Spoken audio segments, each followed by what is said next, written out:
Okay, so then for the, I guess, discussion of the afterwards, I just had a bit of questions first before we talk about the swap and credit line area of the currency considerations and discussion. When it's talking about, because I've heard this before of backing up an Alberta dollar with our oil and such. I'm also trying to understand a difference here because I don't necessarily understand. So when we're thinking about Mark Carney in terms of his wanting to leverage Alberta's resources for collateral on debt. That's for the European Central Bank's books. It's for that's for their ledger. How does that, can you explain to me the mode of attention as to why leveraging our oil for our own Alberta dollar banks and books is a good thing as opposed to Mark Carney's vision? No, I mean? It's true because one is actually for siphoning away our wealth and that which belongs to us for the agenda of Europe. That I'm not for that in any way, shape, or form. Us needing to be able to do that is the other mode of attention is, well, this is our country's word. This is Alberta's country. Yeah, like what are you good for? Exactly. And it's like, well, so this says that we're good for it. Yeah. Right? So in other words, if we an act of God happens, I forget, force majeure. When I've never heard that before. When these types of scenarios present themselves, you need to be able to still be good on your word. So like something transpired, we're making a deal with another country for a trade agreement. We're going to throw some of our oil up against what we're going to offer. They're going to offer like wheat or what have you, right? And something goes wrong on our end, like we drop the ball in some way, shape, or form, or we end up with an emergency situation, and now we can't make good on the agreement of contract, but we need to make our trading partner whole. We have to be able to give them the product. Like this is what gold once was. We need to remove rehypothecation. Alberta as a country, we cannot play that game. Now I understand, like Martin Armstrong has mentioned a few times in different podcasts, the Federal Reserve as an idea wasn't such a bad idea because the United States is a large country. So what happens on the East Coast versus what happens on the West Coast, you need to be able to create some liquidity for scenarios that could happen on the East Coast that should be independent of what happens on the West Coast. Independent branches. So, and I agree with that. So I agree with that principle. As Alberta, as a country, we've got to bear that in mind for ourselves. It's like life for Northern Alberta versus life for Southern Alberta, for Eastern Alberta, Western Alberta, so to speak, right? And so we would need to be able to even bear that in mind within our own country. That's kind of like the difference. The difference is our word is our bond, and we're not trying to put this collateral forward because of dabbling in interests in other countries and trying to like flood their market with things like in a, because we'd probably be tariffed too, right? Like depending on what it was we offered, especially as we got on our own 2 feet on several things. But we'd have to run more protective tariffs first as we're building industries. But our oil and gas sector is actually very professional, if I do say so myself, being a part of it for 17 years. But we can improve, like absolutely. Then that would even change the ratio, because if our technology allows our energy and our oil and gas to be something that we can utilize at a like more for less, so to speak, like it's cheaper for us to get it out of the ground and then be able to process it. We turn it into all sorts of different product, then we could renegotiate deals. But the bottom line to answer the question is that Carney's idea of taking from us in order for the books and rehypothecation of our resources to happen in Europe, that is a bad mode of attention. That's nefarious. That's malevolent. That does not help Alberta. Our version is for us, Alberta, as a nation, in conjunction with our word is our bond, and we want to enter the world's markets. Our trading partner would be obviously the United States and Canada. Like we would be trading with Canada. Yeah. You know, so, and we'd have to find a way to protect ourselves. Anybody that understands what Canada really is beneath it all, kind of nasty. So they're not going to let us go into that good night easily. And that's where further protection can come from. Also ideas like doing domestic dollar versus foreign dollar. Instead, you could have two currencies. Yep. Could. That way. We could have one that's internal. Yeah. That also helps maintain consistency across. China does it. Yeah. Oh, so that way, if we're having any sort of international exchanges, it doesn't necessarily hurt us domestically. That's right. Like it's like, you remember in the movie Titanic, and they had all those different bulkheads Yeah. right throughout the ship, and then when water spilt into one, it doesn't necessarily mean that the whole ship would sink and suffer. Like it could take water in certain sections. So you can provide financial bulkheads and instruments, or even banking systems within our own. Like we could have the Alberta International Infrastructure Bank, right? We could also have the Domestic Agriculture Infrastructure Bank, right? You know what I mean? And so they're designated to sectors, and if things blow up, or we find some fraud, like we get some bad boys in the banking industry, and you get some of that cronyism, we could do what China does, and we can hang them from the neck till dead. China actually jails and punishes their fraudster banksters. That, and do you think that if we did that, it would make it easier for, like if we had different sort of sects of banking, it would make it easier to prevent from that rehypothecation of basically the bubble where they are all taking out from all of the same, like putting all your eggs in one basket. Yes. Right. Yeah. Stopping that from happening. And then also too, this would allow, there would be, in some ways, it actually creates jobs because there would be more bureaucracies for each of the individuals, but we would know where to find the fraud specifically. Yeah. Because ambiguousness is the oligarch's magic trick. And then it gets so overwhelming that we, the plebs, because we're running a rat race and we've got bills to pay and mouths to feed, we don't end up taking a look at that infrastructure. If Mark Spark watches this, he's going to be like, ambiguousness is not a word, but ambiguity is a word. Fair enough. I would take that rebuke. He gets on my gears all the time. Yeah.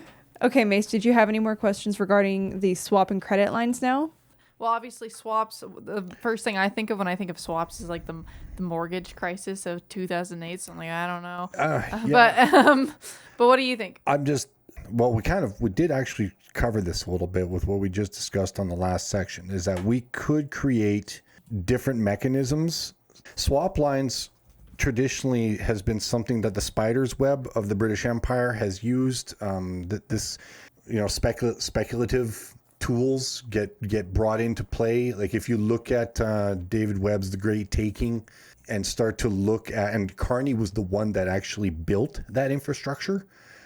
So it's like if you have that type of trigger mechanism within your financial plumbing, that's not there by accident then. That's there for them to possibly use it.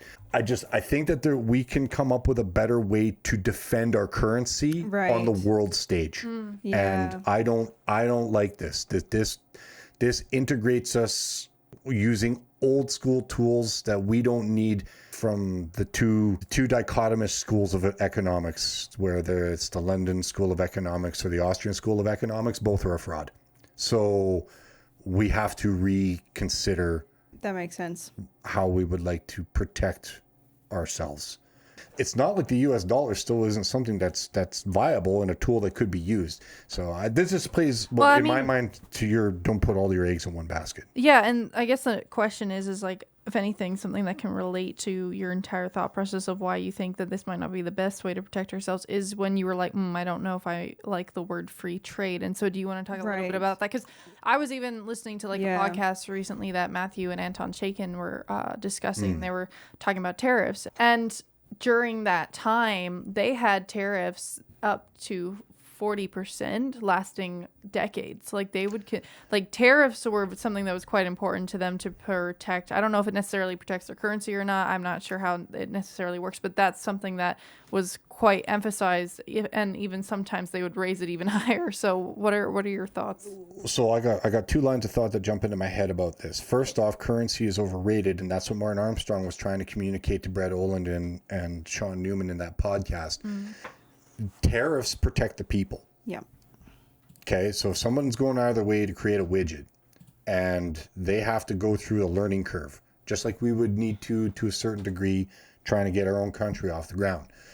When you look at what the British Empire, that never went away, still does with taking raw product out of other countries under the free trade guise, that product got brought to where they would do all the building and the refining and the making of these finished products. Yeah. And then they got so good at it, and then they would flood the market. Or if they weren't good at it, they killed all the people that were. Hence, example of India when they chopped off all the hands of the textilers. Okay.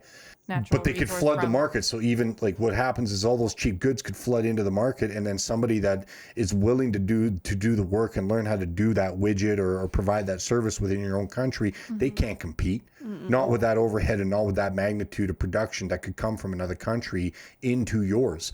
So you need Yeah, to like set up, China right now is a manufacturing hub, and some people are like, Oh, "Oh, yeah, juggernaut." the Yep. slave laborers and all that," and like for sure. But also to give them credit where credit's due, their ability to harness energy and then use Yes. it effectively They're also- for their yeah, they're manufacturing has scientifically- made them more scientifically and thus infrastructurally and manufacturally superior to the West. So Yes. that would be something where it'd be an example to kind of protect our local lack of manufacturers here. On that note, that's why free trade is it's a lie. Tariffs are necessary to protect the people until put them in place with the intent, 20-year plan, like whatever your strategy is. Utilize energy because there's a direct correlation between human success and energy usage, responsible energy usage. And as that grows, we can then compete more appropriately. And because it's a lie that, oh well, you'll always be behind, like once somebody else gets ahead, that'll always be the case. No, that's just not true. We see leaps and bounds of growth in all sorts of China different societies. surpassed us within a period of 20 years. Yeah. They went from being one of the poorest countries because of, Mao and some of the revolution and that terrible devastation that happened to them. But after that, and then some of the investing that they did afterwards, the scary scientific and technological advancements that everybody's afraid of, well, they still managed to get that within a period of less than 20 years, which is absolutely insane. That is absolutely exponential. And if they can do it, we can do it. Yeah. Thorium reactors, fourth generation nuclear. I mean, they got entire car factories that run with just robots, We're not here to worry about pumping the tires of the economy of China. They're just, the funny thing is that when you read their policies, though, that actually, for whatever reasons, it has the signature of the American system of political economy. Yeah. Communist in name only. They're the worst communists on the planet. Yeah. I know it was in the Martin Armstrong Brett Red Oland. Orland interview, and it was Martin Armstrong going like, because Shaun was like, well, I've thought, that China was communist my entire life. That's what I've been told. And then Martin was just like, they got more billionaires than we do. Like, how is that? Yeah. How is that communist? Yeah. I thought communism meant it's spread evenly amongst everyone when they actually have even more, like, I guess, what is it, like private businesses than even the West does. Yeah. They actually have a more flourishing and higher or a more well-off middle class than almost anywhere in the world per capita, obviously. That's in their favor. They have a lot of people.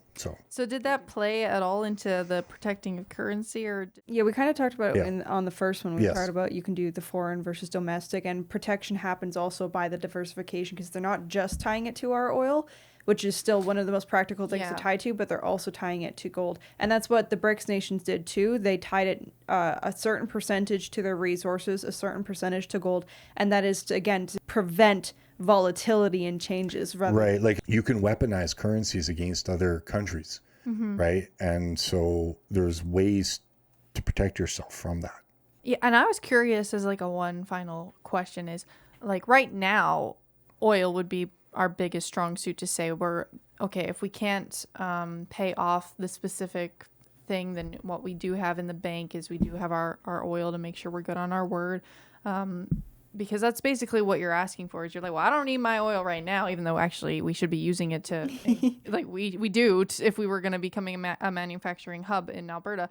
But for the purposes of it, you're just saying like, I need money for a specific thing over here. I don't necessarily need my oil right now. But what I can guarantee you is if I can't make do on that, then I can give you my oil because it's physically here and you can use it. And so it's just to make sure that we're buddy.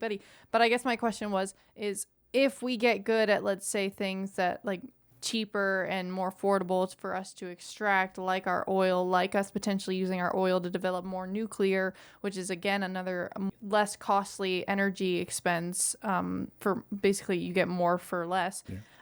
Thorium reactors. When it comes to these things, can you start then to back currencies on those? Or So like, how does that work? You'd be producing other goods, and especially if it's something that the country that you're making this trade deal with would want, you could find yourself on the open market, globally speaking. Like, say for example, China receives they'll trade in yuan, but they'll also use the U.S. dollar, right? So the thing is like, we could find ourselves where our dollar's value is growing, and the world is willing to get Alberta currency in order to do deals with us. Or maybe there's like our neighbors, right? We come up with a deal, with the rest of Canada. It's like, I agree with Martin. It's not so much about the currency. Like, we could use seashells. Like, what it is are we productive? Do we have stuff, things? Are we contributing to the world and our neighbors in a manner as such that our profitability and our success and our prosperity as a country, does this manifest into materials and things that people would want? Do we get our infrastructure in such a degree that we become a place of tourism and people would like, Alberta's beautiful we camp. We can improve our station so that it might not be just oil as the backbone of our society. Like Saudi Arabia, I guess, is a classic example of them trying not to be a gas station, seen as just a gas station anymore. Right. And we could do the same thing. And to be completely honest, we're completely capable of that. Well, we can use our giant gas station to create other things.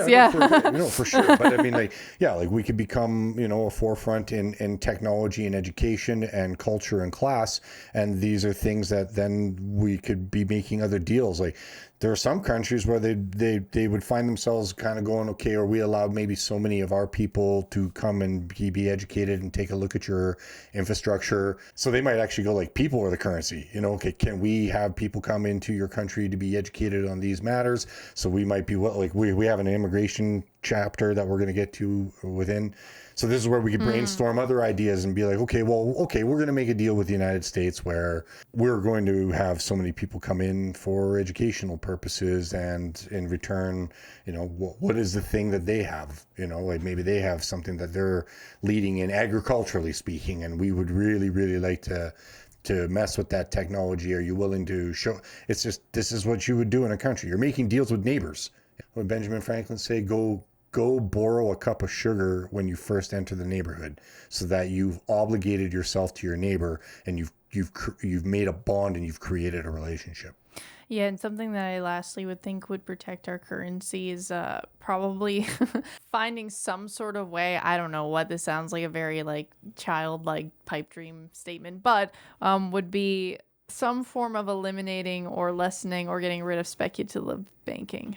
Like speculation, because I understand the idea of futures and options, and I get it, because it's basically the idea of kind of like paying attention to the patterns of where a thing is going. It's later in this document, or earlier in this document, it said it was like, we need to be playing with game theories in case things go wrong, and that's technically what happens. But then the problem is of course, then prices can get manipulated, and it'll become... But you can isolate that. So I agree with you. But if you're going to do a fire economy, that's known as the fire economy, finance, insurance, real estate. Yeah. Fair enough. We have a bank for that then. And if it's going to blow up and it's going to go down and crashing and burning, and we need to put people in jail because they're that's just gambling. That's all that is. It's just another casino. Now that's fine. If an individual, like a lot of boomers like to sit and shovel the money into those one-armed bandits at a casino because to hell with their grandchildren, fine. That's your decision. Like, we can't get in the way of that. So if there are people that want to do that with their funds, but our government can't do it, first and foremost, the answer is no.